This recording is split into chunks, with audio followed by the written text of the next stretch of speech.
a poet in, you know, the day and age of you post something on your Instagram account and you get instant feedback. So you know, most writers will put a book out into the world and maybe they'll read a review or maybe they'll meet someone that's read their work that has an opinion, but you have to come face to face with people's responses and feelings to your work on a daily basis in drones. And I'm curious, does that affect your writing? Does that affect? Yeah, you know, it does two things. The feedback's always reassuring in that, oh, there's people here that want to read this, I'll keep writing it.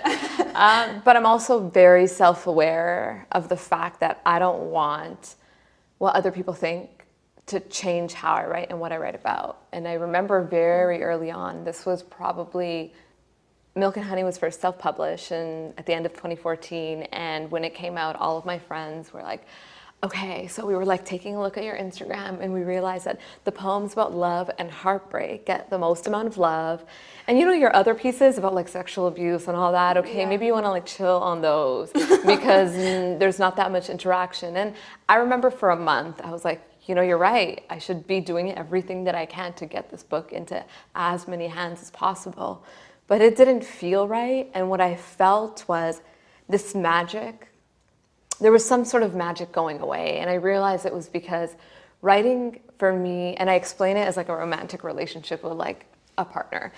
It is a romantic relationship. It's like this spiritual connection that I have. And it's when I feel closest to myself. And you wouldn't let a third party enter your romantic relationship, and their opinions shouldn't affect how you feel about the person that you love. So why would I let hundreds and thousands of people and their opinions affect how I write and what I write about?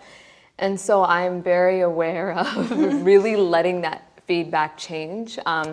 So I'm very like, okay, I don't read reviews, and I hardly read comments.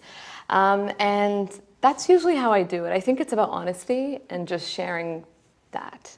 Yeah, that's amazing. That's such a good analogy. And I mean, yeah, I relate. I think the discipline, the self-discipline it takes to not allow a third-party opinion into your psyche and your creative space is key.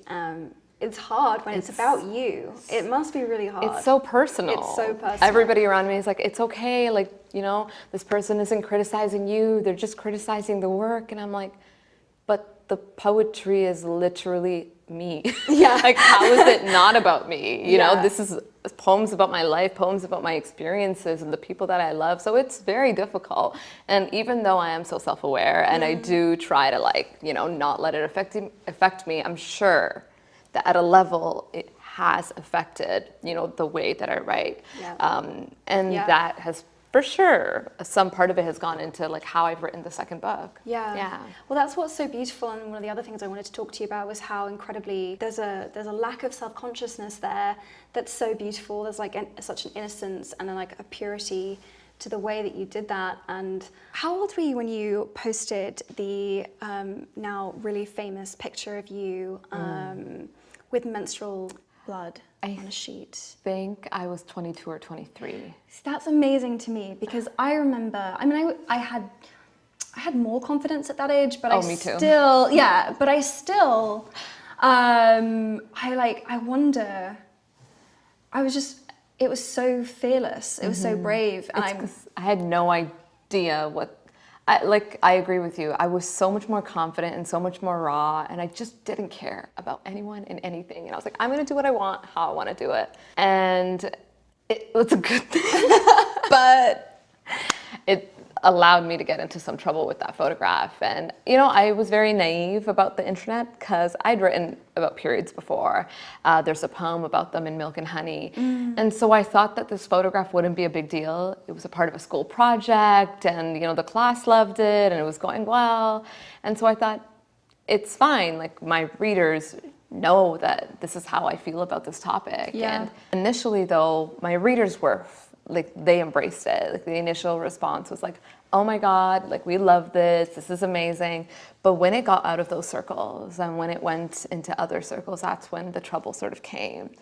And I feel like the experience brought this anxiety of people having so much access. Because I remember thousands and thousands and thousands of comments coming in by the hour, and figuring out at a young age how to manage that. And I think that really took that naivety away. And now I'm a lot more careful. And I wouldn't call it self-censorship, but I think that the more that you grow and the more that you realize that this is how many people have access to this, the more that you think, am I ready to share this or not? Yeah.